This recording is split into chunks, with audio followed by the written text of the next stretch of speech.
আসসালামু আলাইকুম রহমতুল্লাহ।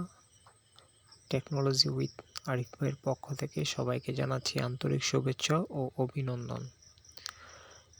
Dear viewers, আজ আপনাদের উদ্দেশ্যে আমি একটি ব্যতিক্রমী কাজ নিয়ে হাজির হয়েছি। আপনারা স্ক্রিনে দেখতে পাচ্ছেন একটি ডোল বক্সের সার্কিট। তো এই সার্কিটটির সাউন্ড আইসিটি পুড়ে গেছে। একটা ভোল্টেজ আপ ডাউনের কারণে সার্কিটটি হঠাৎ করেই লাইন দেওয়ার সঙ্গে সঙ্গে পুড়ে যায় এবং সার্কিটটি বন্ধ হয়ে যায়। তাই আমি আজ এখানে আপনাদের দেখাবো কিভাবে আপনারা এখানে সার্কিটটি দেখতে পাচ্ছেন, আইসিটি দেখতে পাচ্ছেন। এই আইসিটি পুড়ে গেছে। তো আমি আইসিটি এখান থেকে রিমুভ করি। সিআরটি টিভির একটি সাউন্ড আইসি এখানে ব্যবহার করেছি। তো এইটাই আজ আপনাদের দেখাবো কিভাবে আপনারা এখানে অন্য কোনো সার্কিট ব্যবহার করে বা অন্য কোনো আইসি ব্যবহার করে এই একটি সাউন্ড সিস্টেম রানিং করতে পারবেন।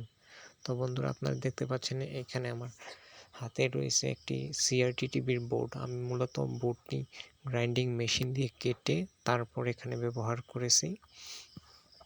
তো এখানে আইসির মডেলটা হচ্ছে 2003।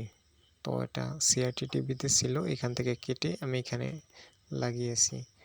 তো এটা লাগানোর প্রসেসটা হচ্ছে, আপনার যেই মেন ডোল বক্সটা আছে এখানে, এই বক্সের থেকে হচ্ছে 12 ভোল্ট সাপ্লাই নিয়ে তারপর আমি হচ্ছে এই টিভির যে সার্কিটটি নিয়েছি এই সার্কিটটার মধ্যে দিয়েছি। আর এখানকার 12 ভোল্ট হচ্ছে এখানে মেন ফিল্টার ক্যাপাসিটার আছে, আপনারা দেখতে পাচ্ছেন। তো এই ফিল্টার ক্যাপাসিটার থেকে লাল তারটার মাধ্যমে 12 ভোল্ট পজিটিভ এনে আমি এই টিভির যে সার্কিটটি, এই সার্কিটের সাউন্ড আইসির যেখানে বিসিসি ইন সেইখানে দিয়েছি। তো আর গ্রাউন্ডটা এখানে যে কোনো এক জায়গা থেকে নিলেই হচ্ছে। তো আমি এখানে গ্রাউন্ড নিয়েছি, আপনার মেন ক্যাপাসিটারের থেকে গ্রাউন্ডটাও নিয়েছি। তো এখানে নিয়ে টিভির সার্কিটের গ্রাউন্ডে আমি দিয়েছি। আপনারা দেখতে পাচ্ছেন এটা হচ্ছে আমার পজিটিভ ভোল্ট। তো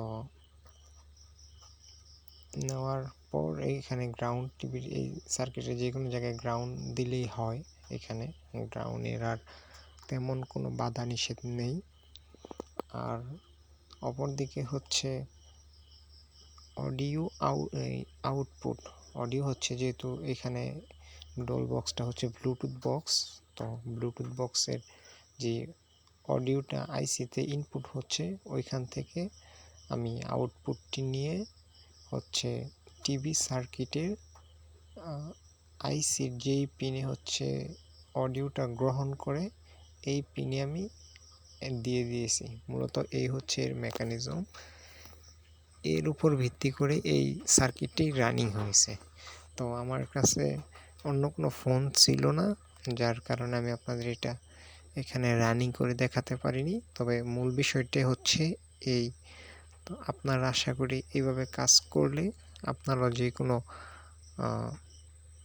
সার্কিট যদি বসে পড়ে সেটাও রানিং করতে পারবেন আশা করি।